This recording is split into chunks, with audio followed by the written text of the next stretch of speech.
दोस्तों, अगर आपको अपने जीवन में सिर्फ परेशानियां, निराशा, चुनौती, गरीबी और असफलता दिख रही है, तो मैं दावे के साथ कह सकता हूं कि क्रिस्टी ब्राउन के जीवन के आगे आपका जीवन कुछ भी नहीं है। और मैं दावे के साथ भी कह सकता हूं कि जब अंत तक आप क्रिस्टी ब्राउन को जान जाएंगे तो आपके अंदर नई ऊर्जा, उत्साह, जोश और जीवन के प्रति सकारात्मकता होगी। तो चलिए इस सच्ची कहानी माई लेफ्ट फुट के क्रिस्टी ब्राउन को आप और मैं जानते हैं। कहानी की शुरुआत में हम पैट्रिक ब्राउन नाम के आदमी को देखते हैं। कहानी एक हॉस्पिटल से शुरू होती है जहां पैट्रिक ब्राउन है। पैट्रिक ब्राउन अपने परिवार में इकलौता कमाने वाला आदमी है। वो ज्यादातर अपना पैसा शराब में उड़ाता है। वो घर पे लड़ाई करता है। हॉस्पिटल में पैट्रिक के पास एक नर्स आती है। वो कहती है कि आपको बेटा हुआ है, पर उनके बेटे को सेवरल पेनिसिल की बीमारी है। तो पैट्रिक नर्स से पूछता है कि सेवरल पेनिसिल क्या होता है। तो नर्स बताती है कि उनके बेटे को जन्म से ही ऐसी बीमारी है जिसमें इंसान ना तो बोल सकता है, न शरीर का कोई भी अंग हिला सकता है, जैसे हाथ पैर कुछ भी नहीं। पैट्रिक बहुत मायूस हो जाता है क्योंकि भगवान ने एक बेटा दिया और वो भी ऐसा। पैट्रिक बार में जाकर बहुत शराब पीता है। पैट्रिक वैसे भी बहुत शराब पीता था। दिन गुजरते रहते हैं। पैट्रिक काफी पैसे शराब में उड़ाता है। नतीजा, घर में बच्चे को खाना नहीं मिल पाता। क्रिस्टी भी अब 7 साल का हो गया था। क्रिस्टी को सारे परिवार में अच्छा नहीं समझा जाता था क्योंकि वो अपाहिज था। बस क्रिस्टी की माँ ही क्रिस्टी को प्यार करती थी। माँ को छोड़कर बाकी सब परिवार वाले क्रिस्टी को इग्नोर, अपाहिज और उसके साथ बुरा व्यवहार करते थे। और यहाँ पर भी क्रिस्टी को अपनी मॉम सबसे अच्छी लगती है क्योंकि वो उसके साथ बहुत अच्छा बिहेव करती है। क्रिस्टी हमेशा अपनी मॉम की मदद करता है छोटे मोटे काम कराने में। अब यहाँ पर हमें दिखाया जाता है कि क्रिस्टी की मॉम प्रेग्नेंट है। तो उस दिन घर पे कोई नहीं होता सिवाय क्रिस्टी के। तो उसकी मॉम नीचे गिर जाती है। क्रिस्टी बहुत ज्यादा परेशान हो जाता है। क्रिस्टी अलार्म क्लॉक बजाता है। ये अलार्म इसलिए होता है कि क्रिस्टी को अगर कभी जरूरत हो तो कोई वहां पर आ जाए। तो वो अलार्म क्लॉक बजाता है और सारे लोग वहां पर आ जाते हैं, जिससे क्रिस्टी की मॉम हॉस्पिटल जाती है। क्रिस्टी के फादर बहुत हैरान हो जाते हैं कि क्रिस्टी ने कैसे मदद की। वो उसको अप्रिशिएट नहीं करते हैं, पर वो अंदर ही अंदर से खुश होते हैं। अब यहाँ पर हम देखते हैं कि क्रिस्टी के भाई बहन पढ़ाई करते हैं। जब वो अपना होमवर्क करते हैं तो क्रिस्टी उन्हें देख रहा होता है। क्रिस्टी हैंडीकैप्ड होने की वजह से स्कूल तो नहीं जा सकता था, तो वो अपने भाई बहनों की किताबें हमेशा पढ़ता था। क्रिस्टी अपने भाई बहनों की जो प्रॉब्लम्स होती हैं होमवर्क की, वो उन्हें सॉल्व करके दिखाता है। जब क्रिस्टी प्रॉब्लम को सॉल्व करता है तो क्रिस्टी की मॉम बहुत हैरान हो जाती है उसे देखकर, क्योंकि वो स्कूल तो जाता नहीं था, तो उसे ये सब कुछ कैसे पता। इसके बाद पैट्रिक क्रिस्टी को ज्यादा अप्रिशिएट नहीं करते हैं। वो कहते हैं कि ये बहुत सिंपल सम था। क्रिस्टी के भाई बहन वो बहुत खुश हो जाते हैं कि उसने प्रॉब्लम सॉल्व कर दी। क्रिस्टी के भाई बहन क्रिस्टी को बहुत ज्यादा प्यार करते थे। वो उसे अपने साथ खिलाते हैं और अपने साथ वो हमेशा उसे ऐसा फील करवाते हैं कि क्रिस्टी बिल्कुल भी हैंडीकैप्ड नहीं है। हम देखते हैं कि क्रिस्टी अपने भाई बहन के साथ एक दिन पढ़ रहा था, तो वहां पर पैट्रिक भी मौजूद होता है। तो क्रिस्टी यहाँ पर एक कॉपी में अपने लेफ्ट फुट से, क्योंकि क्रिस्टी का हमेशा लेफ्ट फुट ही काम करता था, क्रिस्टी अपने लेफ्ट लेग से MOTHER मदर लिखते हैं। और क्रिस्टी के फादर पैट्रिक ये देखकर बहुत हैरान हो जाते हैं और क्रिस्टी की मॉम यहाँ पर रोने लग जाती है। वो थोड़ी भावुक हो जाती है ये देखकर कि क्रिस्टी ने पहली बार माँ का नाम लिखा था। पैट्रिक को पहली बार लगता है कि क्रिस्टी जीवन में कुछ ना कुछ कर सकता है, उसके अंदर टैलेंट जरूर है। उसे बहुत ज्यादा प्राउड फील होता है। क्रिस्टी की लाइफ में एक बहुत बड़ा इंपॉर्टेंट दिन होता है, जिस दिन क्रिस्टी के फादर पैट्रिक उसे अपने बार में लेकर जाते हैं और अपने बार में क्रिस्टी को इंट्रोड्यूस करवाते हैं कि ये मेरा बेटा है, ये बहुत ज्यादा टैलेंटेड है। वो कहते हैं कि इसने अपने लेफ्ट फुट से, मतलब उल्टे पैर से MOTHER लिखा, जो सबसे ज्यादा कठिन है क्योंकि हमारे पास बेसिक एजुकेशन नहीं है। तो वहां पर कई लोग क्रिस्टी को बहुत ज्यादा अप्रिशिएट करते हैं और क्रिस्टी की लाइफ में वो पहली बार होता है, क्योंकि एक तो उसके फादर उसे अप्रिशिएट कर रहे थे और दूसरी चीज कि उसके फादर लोगों के बीच में जाकर उसे अप्रिशिएट करते हैं। तो ये चीज क्रिस्टी को बहुत ज्यादा एक आत्मविश्वास देती है और क्रिस्टी को भी यहाँ पर लगता है कि मैं लाइफ में कुछ ना कुछ जरूर कर सकता हूँ। हम देखते हैं कि क्रिस्टी का 17th बर्थडे होता है। तो क्रिस्टी यहाँ पर बड़ी मुश्किल से कैंडल्स बुझा पाता है, पर उसको देखकर भी लोग बहुत खुश हो जाते हैं। क्रिस्टी के अंदर इतने दिनों में एक अच्छी डेवलपमेंट आ गई थी कि वो अब अपने लेफ्ट फुट से पेंटिंग बना सकता था। और जब लोग ये पेंटिंग देखते हैं तो बहुत ज्यादा खुश हो जाते हैं, क्योंकि 17-18 साल का एक बच्चा पेंटिंग बना सकता है और वो भी अपने लेफ्ट फुट से। क्रिस्टी उनकी एक पड़ोसन होती है। तो क्रिस्टी यहाँ पर अपनी नेबर को बहुत ज्यादा लाइक करता है, तो वो उसको लाइक करने के चक्कर में एक पेंटिंग बनाता है जो बहुत ही शानदार पेंटिंग होती है। जब उनकी नेबर को पता लगता है कि क्रिस्टी मुझे लाइक करता है, तो वो क्रिस्टी की बहुत ज्यादा बेइज्जती करती है। वो उसे बेकार समझती है। वो उसे कहती है कि तुम्हारी कोई भी औकात नहीं है मेरे जैसे लोगों को प्यार करने की। वो लड़की क्रिस्टी को बहुत ज्यादा बुरा भला कहती है, तो क्रिस्टी को बहुत बेकार लगता है। उसे बहुत ज्यादा ह्यूमिलिएट फील होता है और वो बहुत ज्यादा डिमोटिवेट हो जाता है। कुछ दिन बीत जाते हैं। क्रिस्टी के फादर बहुत ज्यादा दारू पीते हैं। उसका नतीजा ये निकलता है कि क्रिस्टी के फादर की जॉब चली जाती है और घर में तंगी का माहौल छा जाता है। तंगी का माहौल इसलिए छा जाता था क्योंकि क्रिस्टी के फादर ही एक अकेले ऐसे इंसान थे जो घर में अकेले कमाते थे और खाने वाले बहुत ज़्यादा लोग थे। जब सर्दियों का समय होता है तो उस जगह पर बहुत ज़्यादा सर्दी लगती है, तो उसके लिए घर पे कोयले चाहिए। एक तो क्रिस्टी के फादर की जॉब नहीं होती है और यहाँ पर उनके पास उतने पैसे नहीं होते हैं कि वो कोयलों को अफोर्ड कर सके। क्रिस्टी अपने भाई बहनों के साथ एक प्लान बनाते हैं। वो ये करते हैं कि जब कोयले का ट्रक शहर के बीच में आएगा तो वो ट्रक के आगे आ जाएंगे, जिससे ड्राइवर का ध्यान क्रिस्टी की तरफ जाएगा और उसके भाई बहन पीछे से ट्रक को खोलकर उसमें से कोयले चुरा लेंगे। और जब वो इस प्लान को आजमाते हैं तो वो सक्सेसफुल होता है। अब उनके पास बहुत सारे कोयले आ जाते हैं जिससे वो गर्मी ले सकते हैं। तो घर में जब उन्हें पता चलता है उनकी मॉम को और फादर को, तो वो उन पर बहुत ज़्यादा गुस्सा होते हैं, क्योंकि उन्हें लगता है कि चोरी करना बहुत बड़ा पाप है। पर यहाँ पर उनकी मजबूरी थी। क्रिस्टी की मॉम हमेशा क्रिस्टी के लिए कुछ पैसे बचा के रखती थी, क्योंकि अगर बड़े होकर क्रिस्टी का कोई इलाज हो या कहीं हॉस्पिटल में जाना हो तो वो उन पैसों को क्रिस्टी को दे सके। तो वो सारे पैसे क्रिस्टी के फादर को पता लग जाते हैं कि ये सारे पैसे कहाँ से आए।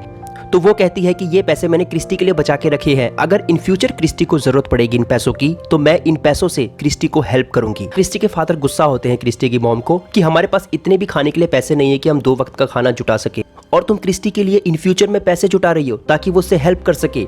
यहाँ पर क्रिस्टी की मॉम अड़ जाती है और इससे पता लगता है कि क्रिस्टी को वो कितना प्यार करती थी, और क्रिस्टी को भी बहुत अच्छा लगता है जब उसकी माँ उसके लिए लड़ती है। हम देखते हैं कि क्रिस्टी की मॉम ने जो पैसे सेव किए थे वो उन पैसों को लेकर हॉस्पिटल जाती है और हॉस्पिटल से क्रिस्टी के लिए एक व्हीलचेयर लेकर आती है, ताकि क्रिस्टी कोई भी काम बिल्कुल अच्छे तरीके से कर सके और वो थोड़ा सा चल फिर सके। जब डॉक्टर घर पे आती है क्रिस्टी को देखने तो वो बहुत ज़्यादा खुश हो जाती है, क्योंकि क्रिस्टी को बचपन से पेंटिंग करने की आदत होती है। तो जब वो हैरान होती है ये देखकर कि ये पेंटिंग सारी की सारी क्रिस्टी ने अपने लेफ्ट फुट से बनाई है, तो वो क्रिस्टी का टैलेंट देखकर बहुत ज़्यादा हैरान हो जाती है। वो क्रिस्टी का फिर दोबारा से इलाज करने की कोशिश करती है फिजियोथेरेपिस्ट से। क्रिस्टी हॉस्पिटल में जाता है और फिजियोथेरेपिस्ट की क्लास लेता है, पर हॉस्पिटल में उसे अच्छा नहीं लगता क्योंकि सब लोग उसे घूर रहे थे। तो वो घर आ जाता है और डॉक्टर भी घर आती है, तब उसका इलाज होता है। हम देखते हैं कि कई दिनों तक फिजियोथेरेपिस्ट क्रिस्टी ब्राउन का इलाज करती है और क्रिस्टी ब्राउन में भी थोड़ी थोड़ी इंप्रूवमेंट आनी शुरू हो जाती है। इन दिनों में एक सबसे खास बात ये होती है, क्रिस्टी और डॉक्टर के बीच में अच्छी बॉन्डिंग बन जाती है। डॉक्टर क्रिस्टी को रोज नई नई नॉवल लेके आती है और क्रिस्टी भी बहुत ज्यादा एंजॉय करता है डॉक्टर की कंपनी में। कहीं ना कहीं हम देखते हैं कि क्रिस्टी और डॉक्टर के बीच में अच्छी बॉन्डिंग बनने की वजह से वो एक दूसरे को लाइक करने लग जाते हैं। पर क्रिस्टी की मॉम को एतराज होता है, क्योंकि क्रिस्टी की मॉम सोचती है कि क्रिस्टी वैसा नहीं है जैसा सब लोग हैं, तो इस रिलेशनशिप का कोई फायदा नहीं है। हम देखते हैं कि क्रिस्टी ड्राइंग भी करने लग जाता है। वो इतनी बेहतरीन ड्राइंग करता है कि क्रिस्टी की एग्जीबिशन लग जाती है। जब क्रिस्टी की पेंटिंग्स की एग्जीबिशन लगती है तो बहुत सारे लोग उसे अप्रिशिएट करते हैं, क्योंकि ये सारी पेंटिंग क्रिस्टी ने अपने लेफ्ट फुट से बनाई थी। यहाँ पर हमको पता लगता है कि एक इंसान अपने जीवन में अगर ठान ले तो वो कुछ भी कर सकता है। हम देखते हैं कि सब लोग वहाँ पर डिनर कर रहे थे। वहाँ पर क्रिस्टी भी होता है, डॉक्टर भी होती है और बाकी लोग भी मौजूद होते हैं। तो यहाँ पर डॉक्टर अपने फियोंसे को लेकर आती है, जो कहती है कि आने वाले 6 महीनों में हम शादी करने वाले हैं। क्रिस्टी को बहुत ज्यादा हैरानी हो जाती है, क्योंकि वो डॉक्टर को लाइक करता था और डॉक्टर भी ये बात समझती है कि क्रिस्टी मुझे लाइक करता है। क्रिस्टी को इतना ज्यादा गुस्सा आ जाता है कि वो वहाँ पर तोड़फोड़ कर देता है और बहुत ज्यादा चिल्लाता है, क्योंकि ये दूसरी बार था जब क्रिस्टी ने किसी लड़की को लाइक किया था। अब यहाँ पर क्रिस्टी डॉक्टर को एक नोट लिखते हैं। वो नोट में लिखते हैं कि ये दुनिया बहुत बेकार है, लोगों को कोई भी फर्क नहीं पड़ता है उनकी फीलिंग्स से। लोग जब जाते हैं आपकी लाइफ से तो बस चले जाते हैं बिना किसी वजह से। और क्रिस्टी यहाँ पर सुसाइड करने का प्लान बनाते हैं। वो एक रेजर लेते हैं और जब वो अपनी नस काट ही रहे होते हैं तो वो ये काम छोड़ देते हैं। मॉर्निंग में क्रिस्टी की मॉम आती है तो वो क्रिस्टी को देखकर बहुत हैरान हो जाती है, क्योंकि पहली बार क्रिस्टी ने शराब पी थी और उनके हाथ पे रेजर देखकर और वो नोट देखकर क्रिस्टी की मॉम को बहुत बुरा लगता है। वो क्रिस्टी को कहती है कि तुम अपने फादर जैसे मत बनो, क्योंकि तुम्हारे फादर ने हमें बहुत ज्यादा दुख पहुंचाया है। उन्होंने अपने बहुत ज्यादा पैसे शराब में उड़ाए हैं। क्रिस्टी की मॉम क्रिस्टी को कहती है कि देखो बेटा, जीवन में हार मान लेना या पीछे हट जाना सबसे ज्यादा आसान है, पर लगे रहना और अंत तक लगे रहना, जब तक जीत नहीं मिलती है तब तक मेहनत करते रहना, ये सबसे कठिन बात है। और आज तक जितने भी महान लोग हुए हैं उन्होंने यही किया है, वो अंत तक लगे रहे। तो तुम अपने लाइफ को ऐसे स्पॉइल मत करो अपने फादर की तरह। क्रिस्टी की मॉम एक प्लान बनाती है। वो क्रिस्टी को एक दूसरा रूम बनाती है जहां पर क्रिस्टी पेंटिंग कर सके, अपने स्केचेस बना सके और अपनी क्रिएटिविटी को एक अलग समय दे सके। ये देखकर क्रिस्टी को बहुत ज्यादा खुशी महसूस होती है, क्योंकि उनकी मॉम उसके साथ थी। जब क्रिस्टी की मॉम क्रिस्टी के लिए नया रूम बनाती है तो वहां पर जो उसके भाई बहन होते हैं वो भी उसकी मॉम की हेल्प करते हैं। इसके बाद जब क्रिस्टी को अपना रूम मिलता है तो वो वहां पर बहुत ज्यादा पेंटिंग करता है और हमें पता लगता है कि क्रिस्टी की लाइफ दोबारा रिवाइव होने लग जाती है। अब यहाँ पर क्रिस्टी की लाइफ में एक बहुत बुरा पड़ाव आता है। वो ये होता है कि एक दिन क्रिस्टी की मॉम दरवाजा खोलती है उनके डैड का, पर यहाँ पर पैट्रिक दरवाजा नहीं खोलते हैं। तो यहाँ पर क्रिस्टी आता है और दरवाजा तोड़ने की कोशिश करता है। वो अंदर देखता है कि उसके फादर की डेथ हो चुकी है। ये टाइम क्रिस्टी के लिए बहुत बुरा टाइम होता है। जब पैट्रिक का अंतिम संस्कार होता है तो यहाँ पर लोग पैट्रिक को बहुत बुरा भला कहते हैं, उसको गालियां देते हैं, क्योंकि पैट्रिक बहुत ज्यादा शराब पीता था और उसने कई लोगों से कर्जा ले रखा था। तो ये कारण भी होता है कि पैट्रिक को हार्ट अटैक आ जाता है।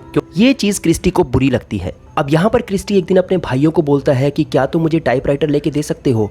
तो यहाँ पर क्रिस्टी के भाई बहन मान जाते हैं और वो क्रिस्टी को टाइपराइटर लेके देते हैं। पर क्रिस्टी अपनी ऑटोबायोग्राफी लिखते हैं। ऑटोबायोग्राफी में वो उन चीज़ों के बारे में बताते हैं जब लाइफ में उन्हें बहुत ज़्यादा प्रॉब्लम आई। वो उन लोगों का जिक्र करते हैं जिसने उनकी बेइज्जती की थी और कैसे वो इतने मुश्किल हालातों से लड़े और आगे बढ़े और कैसे उसने अपने लेफ्ट फुट से पेंटिंग्स को बनाया और इस ऑटोबायोग्राफी को लिखा। एक दिन सारी पैट्रिक परिवार खाने की टेबल पर बैठा होता है। यहाँ पर क्रिस्टी अपनी मॉम को कहता है कि क्या मैं कुछ स्वीट्स ले सकता हूँ, क्योंकि मुझे मीठा खाने का मन कर रहा है। जाहिर सी बात होती है कि उनकी मॉम के पास पैसे नहीं होते हैं, फिर भी वो कहती है कि ठीक है मैं कुछ देखती हूँ। क्रिस्टी की मॉम डब्बे के अंदर देखती है कि जहाँ पर उन्होंने पहले पैसे रखे होते हैं क्रिस्टी के लिए, तो जब वो देखती है तो वो हैरान हो जाती है, क्योंकि वहाँ पर 800 पाउंड पड़े हुए थे।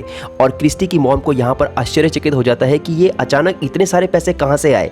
तो क्रिस्टी के भाई बहन बोलते हैं कि क्रिस्टी ने जो ऑटोबायोग्राफी लिखी थी वो बहुत ज्यादा बिक रही है आजकल और लोग उसको पढ़कर बहुत ज्यादा मोटिवेशन फील कर रहे हैं। क्रिस्टी की मॉम को अपने बेटे के ऊपर बहुत ज्यादा प्राउड फील होता है, क्योंकि पहली बार उन्होंने इतने पैसे देखे थे और इस खुशी में क्रिस्टी ये सारे पैसे अपनी मॉम को दे देता है।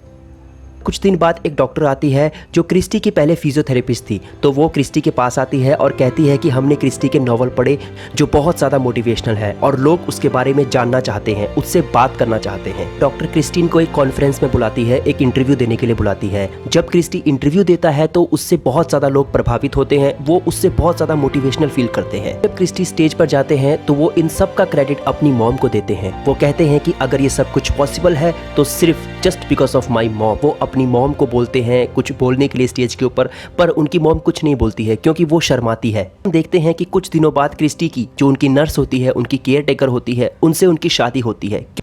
तो वो क्रिस्टी को लाइक करने लग जाती है और क्रिस्टी की अपने नर्स के साथ शादी हो जाती है। क्रिस्टी बहुत ज़्यादा नॉवल लिखते हैं, बहुत कविताएं लिखते हैं और बहुत ही खूबसूरत पेंटिंग बना देते हैं। अब क्रिस्टी पूरी दुनिया में फेमस हो चुके थे क्योंकि उनके लेफ्ट फुट ने ऐसा काम करके दिखाया था जो आज तक कभी भी इस दुनिया में किसी ने भी नहीं किया था। और यहाँ पर यह फिल्म खत्म हो जाती है। दोस्तों, ये फिल्म सच्ची घटना पर आधारित है। क्रिस्टी ब्राउन एक असली इंसान था जिसने अपने लेफ्ट फुट से कई पेंटिंग्स बनाई थी, कई नॉवल लिखे थे। आप इसको गूगल पे भी सर्च कर सकते हो। आपको ये फिल्म कैसी लगी कमेंट सेक्शन में जरूर बताइए। वीडियो अच्छी लगे तो लाइक, शेयर और चैनल को सब्सक्राइब करना ना भूलें। Thank you so much.